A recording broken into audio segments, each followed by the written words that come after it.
हम दुश्मनों का आम शहरियों पर छुप कर वार। लाहौर अनारकली पान मंडी में धमाका, 9 साल बच्चे समेत 3 अफराद जहां भाग मुतादिद जख्मी हो गए। तारीखी अनारकली बाजार में रश के बाइस लोगों की बड़ी तादाद जमा थी। धमाका खेज मवाद एक स्टॉल के बाहर नस्ब किया गया था। धमाके के बाद मोटरसाइकिल में आग लग गई। तराफ की दुकानें भी मुतासिर, जाए वकुआ से बाल बेरिंग और दीगर मवाद भी मिला।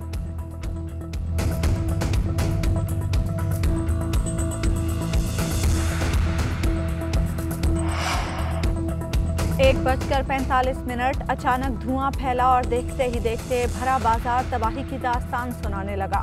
दहशतगर्दों ने धमाके के लिए टाइम डिवाइस इस्तेमाल की।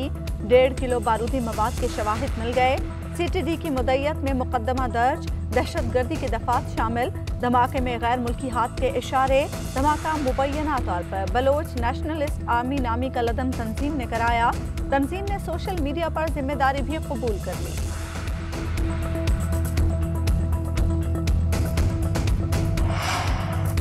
तालिबान से सीज फायर खत्म होने का रद्दअमल आया। शेख रशीद ने बता दिया, कहते हैं कुछ वाकयात ऐसे होते हैं जिसका रद्दअमल मुतवक्के था। कलदम TTP के कुछ लोग मारे गए हैं, उसका रिएक्शन हो सकता है। लाहौर, पेशावर, कराची और इस्लामाबाद में रेड अलर्ट था। तमाम सिक्योरिटी फोर्सेस को अलर्ट किया गया था। चारों शहरों में सिक्योरिटी बढ़ाई गई। हर किस्म की सूरत हाल से निपटने के लिए तैयार हैं। अमन इस्तेहकाम को नुकसान पहुँचाने वाले नाकाम होंगे।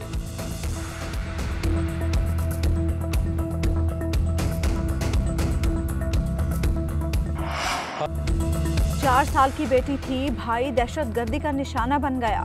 धमाके में जाँ बहक रमजान के भाई का कहना है इस तरह की दहशतगर्दी का अंदाजा ही नहीं था। कमसिन अबसार के खानदान ने बताया, अनारकली घूमने के बाद ट्रेन में कराची वापस जाना था। एनी शाहिदीन ने बताया, भरे बाजार में अचानक धमाका हुआ। इमारतों के शीशे नीचे आ गिरे। हर तरफ भगदड़ मच गई। मदद के लिए कोई ना आया। रेस्क्यू इदारे ताखीर से पहुंचे। रिक्शे में डालकर शहरियों को अस्पताल पहुंचाया।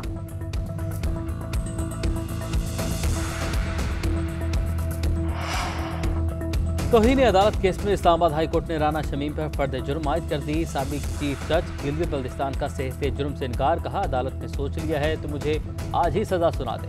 चीफ जस्टिस अतर मिनल्ला ने रिमार्क दिए कि आपको आना पड़ेगा, आप पर फर्द जुर्म आयद हो चुकी है, आप तहरीरी जवाब दें और अपना बयान हलफी जमा करवाएं। इस्लामाबाद हाई कोर्ट ने राना शमीम की प्रोसिक्यूटर तब्दीली और इंक्वायरी करने की दरख्वास्त भी मुस्तरद कर दी।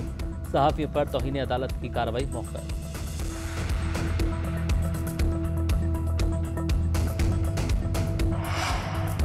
अदालत ने शरीफ फैमिली का कच्चा चट्टा खोल दिया है। वजीर आजम कहते हैं चीफ जज का बयान हल्फी नवाज शरीफ के बेटे के ऑफिस में नोटराइज्ड हुआ है।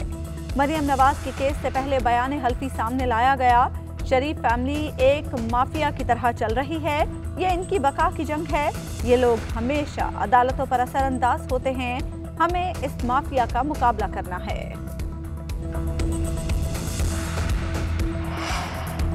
नवाज शरीफ की रिपोर्ट्स का जायजा लेने वाले मेडिकल बोर्ड ने सिफारिशात पंजाब हुकूमत को भिजवा दी। मुकम्मल मेडिकल हिस्ट्री नहीं मिली, बोर्ड ने रिकॉर्ड को नामुकम्मल करार दे दिया। वज़ीर सेहत डॉक्टर यास्मीन राशिद का कहना है कि नवाज शरीफ कभी अस्पताल दाखिल हुए, ना इलाज करवाया, खाते पीते चलते फिरते नजर आ रहे हैं। बज़ाहिर नवाज शरीफ सेहतमंद हैं, उन्हें पाकिस्तान वापस आकर अपनी सजा मुकम्मल करनी चाहिए।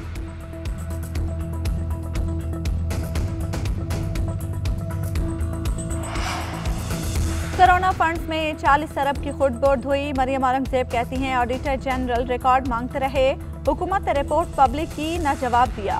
IMF ने हुक्म दिया तो फौरी जारी की गई। कौन कितना खा गया, किसकी जेबों में कितना गया, कुछ पता नहीं। 18 से 20 हज़ार के ऑक्सीजन सिलेंडर का ठेका 1,29,000 तक दिया गया। एक्सरे मशीनों की खरीदारी डाली गई मगर पहुंची एक भी नहीं। सेहत कार्ड, BRT, आटा, चीनी, अद्वियात समेत हर चीज में पैसे खाए गए। बनी गाला के किस तहखाने से ये खुर्द-बुर्द के पैसे निकलेंगे, अवाम जल्द देखेंगे। कराची में कोरोना के बढ़ते जनवरी में गुज़िश्ता 2 माह की निस्बत मस्बत केसेस में 100% से ज़्यादा इजाफा। जिला शर्की सबसे ज़्यादा खतरनाक करार। मस्बत केसेस की शरह 41% रिकॉर्ड। सिंध में 12 साल से कम उम्र तलबा 50% हाजिरी के साथ स्कूल आएंगे। बच्चों की हाजिरी 100% होगी। वैक्सीन लाजमी लगवाना होगी। महकमा तालीम सिंध का तालीमी इदारों के लिए नोटिफिकेशन जारी। तालीमी इदारे SOPs का खास ख्याल रखने के पाबंद होंगे।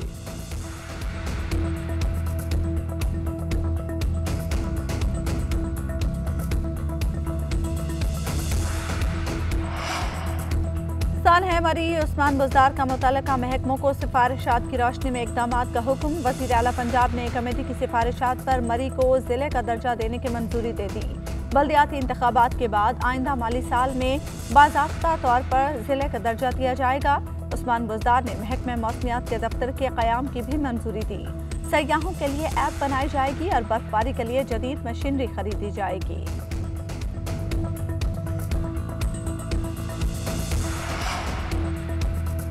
तरबेला डैम में बिजली पैदा करने वाले 14 यूनिट बंद। सिर्फ 3 यूनिट से बिजली की पैदावार 200 मेगावाट रह गई। इंतजामिया के मुताबिक यूनिट्स पानी की कमी के बाइस बंद हुए। डैम में पानी की आमद 13,400 क्यूसिक है। अखराज 5,000 क्यूसिक हो रहा है।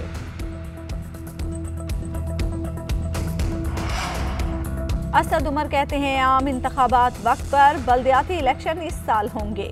अपोजिशन हर बार हमारे सामने फेल होती है, नया शोशा छोड़ दिया जाता है। अपोजिशन को हर मुहाज पर शिकस्त का सामना करना पड़ेगा। बिलावल के लॉन्ग मार्च की कोई अहमियत नहीं। जिस दिन इमरान खान को बिलावल के मुकाबले की जरूरत पड़ गई, उस दिन हालात बहुत बुरे होंगे। सिलेक्टेड हुकूमत ने 3 साल में ज़रिए मईशत को बहुत नुकसान पहुंचाया। बिलावल भुट्टो कहते हैं पीपल्स पार्टी के दौर में मुल्क की चावल, गंदम, चीनी हमारी ज़रूरत पूरी करती थी, बल्कि बाहर भी एक्सपोर्ट की जाती थी। इस वक्त हम बाहर से चीनी, चावल, गंदम मंगवा रहे हैं। खाद के बहरान की वजह से गंदम की फसल को नुकसान होगा। पीपल्स पार्टी किसानों के साथ मिलकर ट्रैक्टर मार्च करेगी।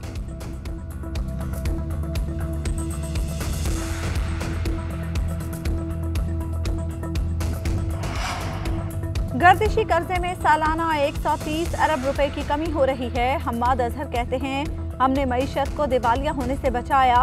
पैटक, ग्रे लिस्ट और दीगर मुआशी मसाइल हमें माजी की हुकूमत से मिले। पिछले साल के मुकाबले में टैक्स महसूलात में 35% इजाफा रिकॉर्ड किया गया। जब मईशत 5.38% से तरक्की करेगी तो हजारों नौकरियां पैदा होंगी। नूर मुकद्दम का सफ़ाक कातिल अदाकारी के जौहर दिखाकर आंखों में धूल झोंकने लगा। खुद को जहनी माजूर करार देने का ड्रामा रचाते पेशी पर मुलजिम ने नया हरबा अपना लिया। स्ट्रेचर का इस्तेमाल किया। अदालत पहले ही मुलजिम को जहनी माजूर तस्लीम करने से इनकार कर चुकी। वकला ने मुलजिम के ड्रामों पर सख्त मौक़िफ़ अपनाया।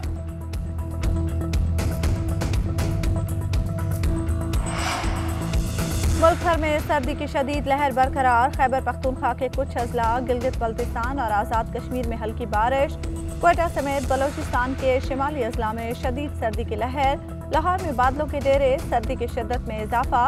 इस्तोर, बाबूसर टॉप और गिज़र समेत मुख्तलिफ इलाकों में बर्फबारी जारी। NDMA ने मरी, एबटाबाद और मानसहरा में बर्फबारी का एक और अलर्ट जारी कर दिया।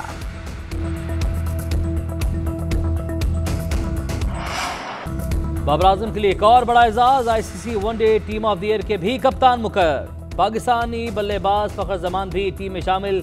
3 बांग्लादेश और 2 श्रीलंकन खिलाड़ी टीम का हिस्सा।